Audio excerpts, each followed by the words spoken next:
Hello everyone! So before we begin the class, let us stand up first for a prayer. In the name of the Father, the Son, the Holy Spirit. Amen. Okay, so everybody sit down. Alright, so good day class. How are you all doing today? You're all good. Okay. I am also good today. Alright, so since we have a new topic today, I will ask you some questions before we begin discussing that topic or lesson. Alright, so I have here, I prepared 3 questions for you guys.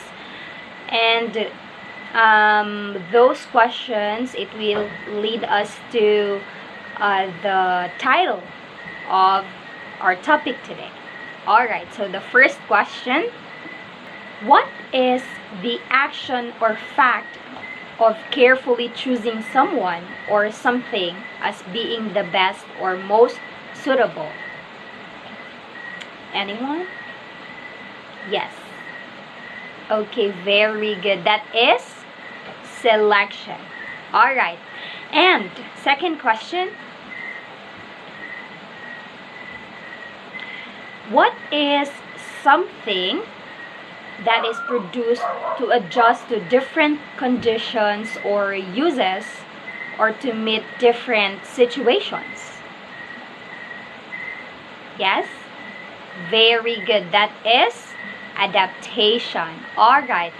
And next, and the last question, it is making of a judgment about the amount, number, or value of something. What is that? Yes? Alright, so that is evaluation. Okay, based on those 3 questions, what do you think is our lesson for today? Alright, very good. So that is selection, adaptation, and evaluation of instructional materials. Okay, great job class. And let us move on to our learning objectives.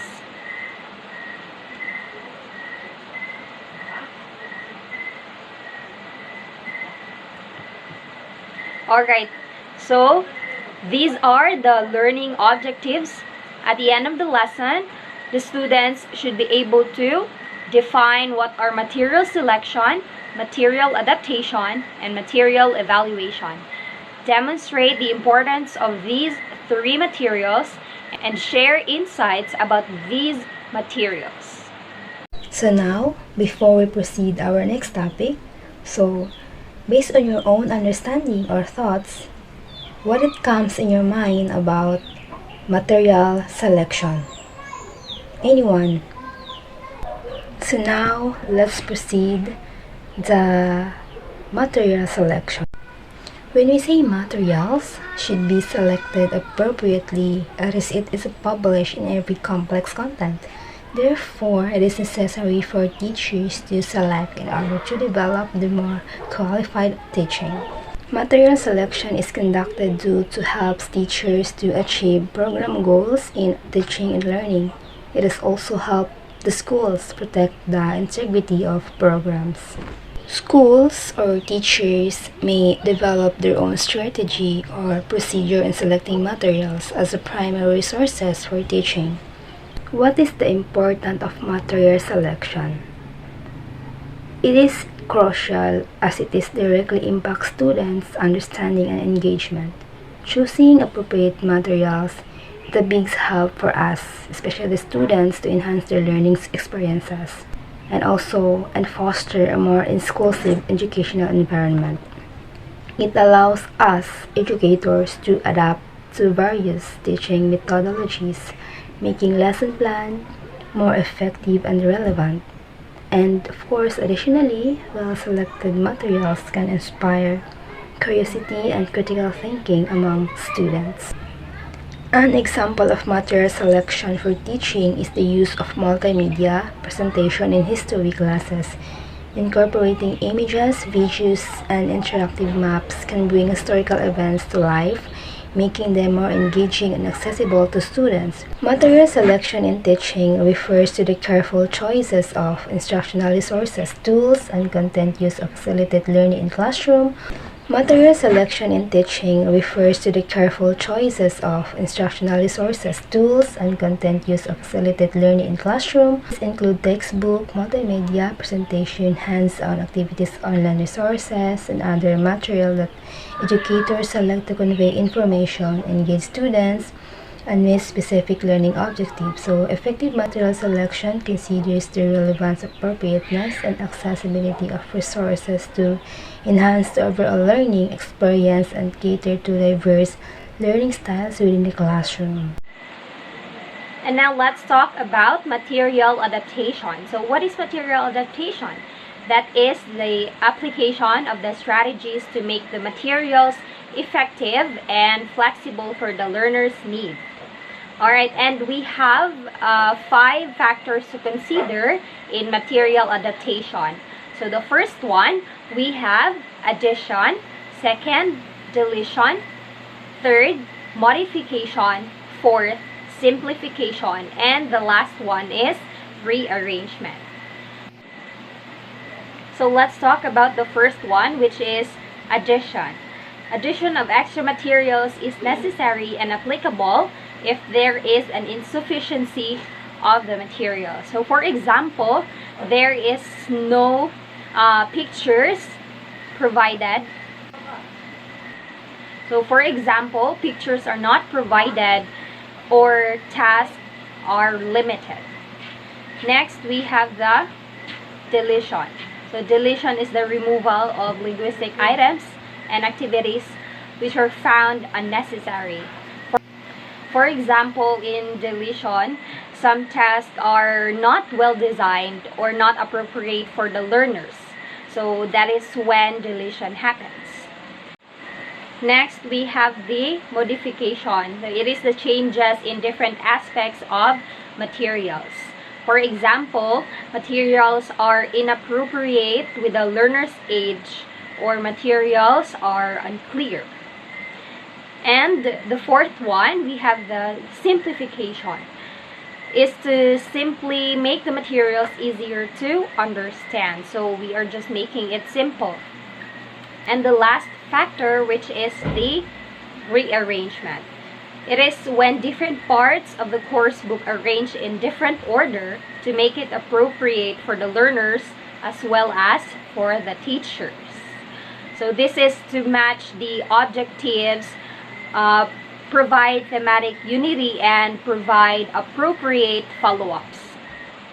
Alright, and let's move on to the key features of materials adaptation. So we have 7 features. The first one is learner-centeredness and critical awareness development. So materials should put learners at the center of the learning process and make them input providers. So what is the importance of a learner-centered materials? So learner-centered means you are focusing on the learners since they are the one who are learning.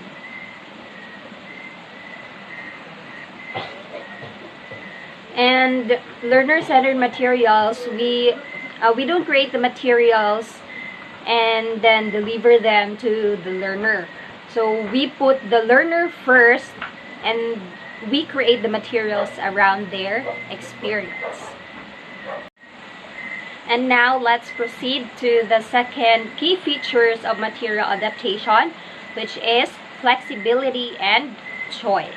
So materials should be flexible, should provide choice, should enable learners to develop a variety of skills and learning styles, encourage them to experience a wide range of tasks and approaches.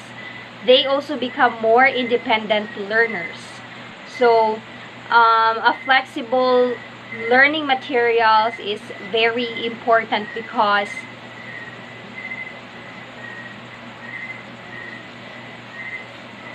it allows teachers to respond to different learners' needs, interests, and abilities.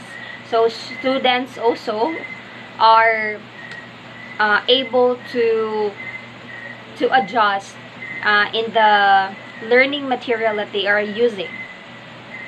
Okay, so next, the third key features is open-ended and aesthetic experience. Involve combining different materials, experimenting with different textures and colors. Involve creating something unique and unexpected. So an open-ended material is important since it's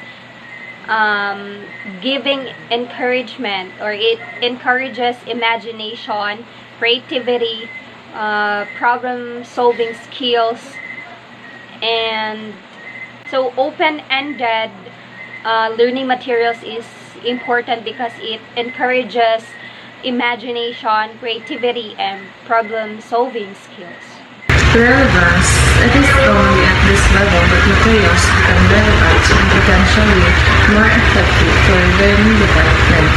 Relevance is an important factor in materials adaptation, as the materials used must be suitable for the purpose they are intended to serve. Relevance can be determined by considering factors such as the properties of the material, the environment, material will be used in, the load or stress the material will be exposed to, and the cost of material. By taking into account all of these factors, engineers can ensure that the materials used are relevant and suitable for the application in question. Number 5. Universality. The materials should be used on universal appealing topics, culturally provoking, culturally specific, but at the same time we are presenting all cultures. Universal adaptation materials or educational resources designed to be used by students of all ages and abilities. These materials are seriously related to accessible inclusion, and they are designed to be used in a variety of settings. Examples of universal adaptation materials include textbooks, worksheets, online resources, and multimedia tools. Number 6. Attentive and non-attentive input. Attentive input and adaptation materials refers to language that is spoken or written by native speakers in its natural context. This could include real conversations, books, television shows, movies, or other forms of media. Non-attentive input and adaptation materials refers to language that is not spoken or written by native speakers, such as language learning materials, textbooks, or other instructional materials. These materials are designed to teach the language rather than to provide an attentive representation of it. Number 7. Provocative topics and text. Materials should provide a set of questions related to the provocative topic to help guide the discussion. A list of resources and articles related to the topic. A list of activities that can be used to explore the topic in more depth. A list of potential solutions to the issue. Okay, class, are you still with us? Okay, that's good to hear. Since now we are done with the material selection, which is important that we need to select a proper material that we need to our new discussion or to our new lesson for today, so that the students will have a good and informative discussion and material adaptation to know or to make these materials flexible for the learner's needs. Now, since we are done with those two materials, let's proceed with the materials evaluation. Are you ready? Of course you should.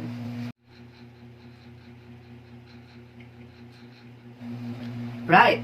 So, material evaluation, in other words, is a measurement or a procedure to evaluate those instructional materials that you use to learn or to know if these are effective or not.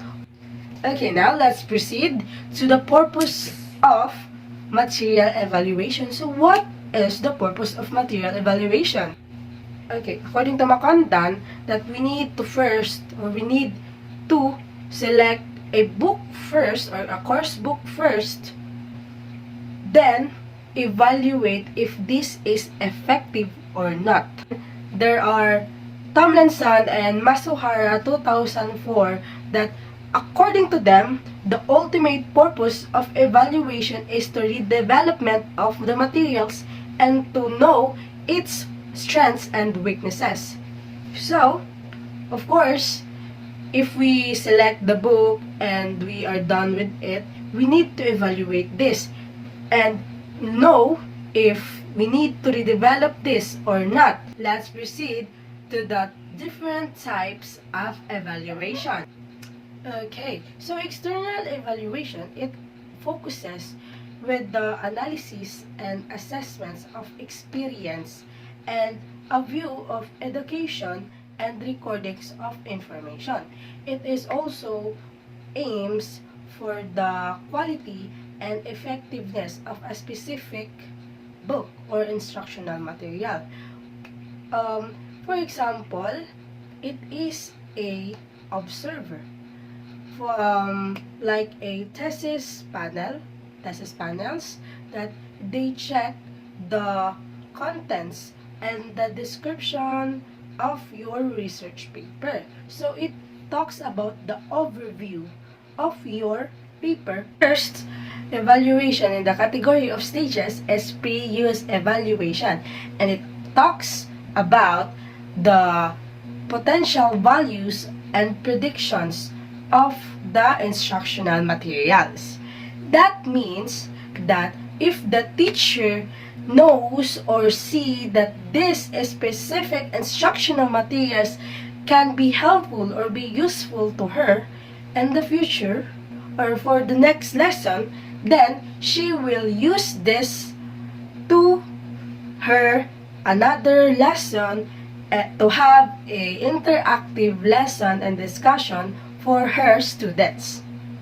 For example, in the pre-use evaluation, okay, if the teacher saw a book and she saw that this is useful for her, then she will get this and use this for her class or another lesson to have an interactive discussion to help her to make the students more reliable to this kind of source or this kind of instructional material. In-use evaluation that measures the value of instructional materials by observing and using them. So in other words, the instructional materials that is currently using is already evaluated if it is effective or not. The post-use evaluation. And this is actually the most important part or type of evaluation because it measures the actual effects of these materials to the users and provides a reliable information. First method of these types of evaluation in the category of styles is the impressionistic method, which as the purpose is to get the general overview of the specific material. Systematic method, and it talks about the ability to trends the data over time. It gathers some evidences to evaluate the specific materials such as the textbooks and such. And it is also part of teacher design. Now we're bound to end this topic, and last will be the tools of evaluation. So we have tools to evaluate the instructional materials or a specific kind of things, such as the questionnaires, the reviews, the surveys, and the checklist. Okay class, that will be all. Thank you for your interactive listening